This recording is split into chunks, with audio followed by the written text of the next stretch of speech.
जय हिंद सभी को। एक समय था कि जब सीआरपीएफ, बीएसएफ, सीआईएसएफ जितना भी अर्धसैनिक बल है, सबका अलग अलग एग्जाम होता था, अलग अलग फॉर्म भराया जाता था। स्टूडेंट को सब जगह से एग्ज़ाम देने का मौका मिलता था। ठीक है।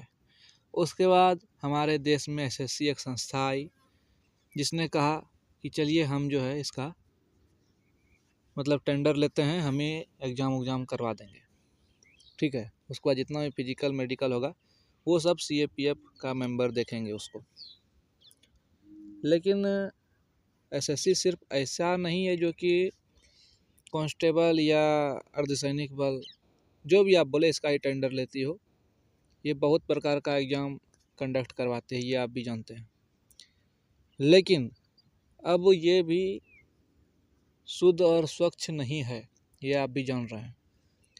इतना इसमें अब नाटक हो गया है। अभी बताते हैं कि नाटक का लिंक कहाँ तक से कहाँ से है, समझिएगा बात को। कि एसएससी भयानक गलत काम कर रही है आज के समय में। अच्छा, सरकार कहती है कि देश आगे बढ़ रहा है, देश विकास कर रहा है। सरकार के नज़र में क्या है? बना हुआ रोड पे एक बार और बिछा दीजिए गिट्टी, वो मतलब देश विकास कर गया। सड़क पर एक पोल लगा दीजिए जिसमें एक लाइट हो, देश विकास हो रहा है। यही ना है इसका अर्थ। लेकिन कभी ये कोई समझने का प्रयास किया है कि रियल विकास क्या है, ओरिजिनल में क्या होना चाहिए विकास का नाम? कि समय पर एग्ज़ाम हो, समय पर वैकेंसी निकले, समय पर रिजल्ट दे, समय पर स्टूडेंट का नौकरी लगे। अच्छा, एक स्टूडेंट को क्या चाहिए? आप ही सोचिए मन में। उसको राजनीतिक से क्या लेना देना? तुम कुछ करो मर्दे, हमको एक नौकरी दे दो, सिर्फ हम अपना जीवन काट लेंगे, यही ना चाहिए। लेकिन ऐसा नहीं है। एक नौकरी लेने के लिए स्टूडेंट का मतलब सोचिए कि कितना जोड़ा जूता किया जाता है, और फिर भी कोई गारंटी नहीं है कि नौकरी लग जाएगा। लेकिन अगर कोई राजनीतिक में उतर जाता है, पैसा फेंक देता है, और एक बार वो अगर जीत जाता है, वो भला ही 5 साल के लिए बने, लेकिन वो 2 साल तक में ही इतना धन अर्जित कर लेता है कि उसका जो है 3-4 पुश्त बैठ के खाएगा। और अलग से उसके पीछे फोर्स, उसके पीछे ये वो, समझे। और एक छोटा सा सरकारी नौकरी के लिए उसमें भी फौज का कोई भी नेता कुत्ता का, अरे वो सब छोड़िए। पहले एक बात सोचिए मन में कि सरकारी स्कूल का मास्टर अपना बच्चा कभी सरकारी स्कूल में पढ़ाता है? ऐसा हुआ है कहीं? जितना भी सरकारी स्कूल का मैडम मास्टर है, साला सब सरकार का पैसा खा करके प्राइवेट स्कूल में बच्चा को देता है। जितना भी नेता कुत्ता है, एक भी ऐसा बता दीजिए जिसका बेटा होश में हो? कोई नहीं है, क्योंकि उसको डर है। और वो ये भी जानता है कि हम लोग ही नक्सलवाद पैदा करते हैं, हम ही लोग मरवाते हैं, हो सकता है कि मेरा बेटा भी मर जाए। यही कारण है कि उसको फोर्स का मेंबर बनने नहीं दिया जाता है। लेकिन एक गरीब घर का लड़का जब तैयारी करता है तो सोचिए कि किस प्रकार से उसका रनिंग शुरू होता है।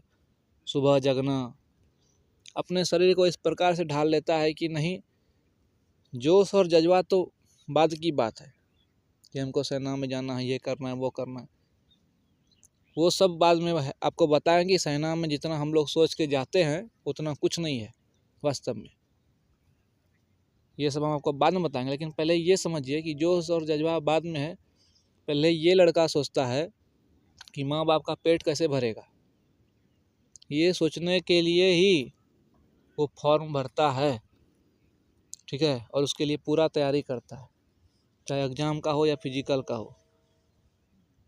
तैयारी करके हम एसएससी कांस्टेबल जीडी 2018 के मुद्दे पर ही घुमा रहे हैं अपनी बातों को, समझने का प्रयास कीजिए। और 3 साल का इतना लंबा वेट, समझ रहे हैं? 3 साल के इंतज़ार के बाद लगभग 55,000 ऐसे कैंडिडेट जिनको 99.9% विश्वास था कि मेरा सिलेक्शन हो जाएगा, लेकिन ऐसा कुछ नहीं हुआ। वो आज भी भटक रहे हैं और कुछ स्टूडेंट ऐसे हैं जो कि दिल्ली में दिन रात काट रहे हैं। उनको लग रहा है कि शायद न्याय मिल जाए, लेकिन इसकी भी कोई गारंटी नहीं है। आप देख ही रहे हैं कि पिछले 1 साल से अधिक समय तक कोरोना से लोगों को लूटा जा रहा है कोरोना के नाम पर। इस बार लोग जान भी चुके हैं कि कोरोना कुछ नहीं है। कोरोना क्या है वो आप सभी भी जान गए हैं, लेकिन कोई आवाज़ नहीं उठाएगा। क्यों? क्योंकि साला ये हिजड़ों का देश बन गया है। सब नेता मादरचोद यहाँ पे राज करेगा, कोई आदमी कुछ नहीं बोलेगा। इसी प्रकार से अपना जीवन काटेगा धीरे धीरे और लास्ट में मर जाएगा मादरचोद। उसको शायद ये लगता है कि हम अगला जन्म ले करके अपने लिए कुछ अच्छा कर सकते हैं, लेकिन वो ये नहीं जानता है कि एक नेता कहाँ से कहाँ तक चाय बेचने वाला साला आकर के हमारे देश में राज करता है अपने मन से। लॉकडाउन उसका इतना पावर हो जाता है कि लोग अपने घर से नहीं निकल पाते हैं। क्या? तो ये सब किया कौन? बढ़ावा कौन दिया? हम लोगों ने। और इसका उपाय भी हम लोग ही कर सकते हैं। लेकिन ऐसे मोबाइल में वीडियो देखने और वीडियो बनाने से नहीं होगा, समझे? अभी हमारे चैनल से बहुत सारे स्टूडेंट जुड़े हैं। स्टूडेंटों का ही ये चैनल है। आप जान रहे हैं मैं एसएससी कांस्टेबल जीडी के बारे में आज 3 साल से बात कर रहे हैं। हम उनको ये कहना चाहते हैं कि ठीक है, प्रयास किए आप हार जाते हैं, इसका क्या मतलब है? प्रयास नहीं करेंगे? बहुत बार आंदोलन किए हार गए, इसका क्या मतलब कि सरकार तक आवाज़ नहीं पहुंचा? अरे आवाज़ पहुंचा है, लेकिन वो अनसुना कर रहा है। सरकार जानती है कि अगर एक बार स्टूडेंट को पता लग जाएगा कि हम लोग आवाज़ सुन रहे हैं तो और सर पे चढ़ जाएगा। इसीलिए सरकार अनसुना कर रही है। लेकिन दोस्त, हम लोग को रुकना नहीं है। हम लोग लगातार आंदोलन करते रहेंगे और आंदोलन इस बात के लिए नहीं करेंगे कि हम लोग को एसएससी जीडी में ही ज्वाइन करवा दीजिए। ये तो छोटा सा रूप हो गया। अभी आगे बहुत लंबा प्रक्रिया है। अभी सिर्फ एसएससी जीडी के लिए ही आपका जीवन नहीं बना था, और अगर आगे का लड़ाई नहीं लड़िएगा तो किसी भी प्रकार का वैकेंसी, किसी भी प्रकार का सरकारी नौकरी, किसी भी प्रकार का जॉब जो एक परिवार को चलाने के लिए ज़रूरी है आज के जीवन में, ठीक है, आज के समय में, वो आप नहीं ले सकिएगा।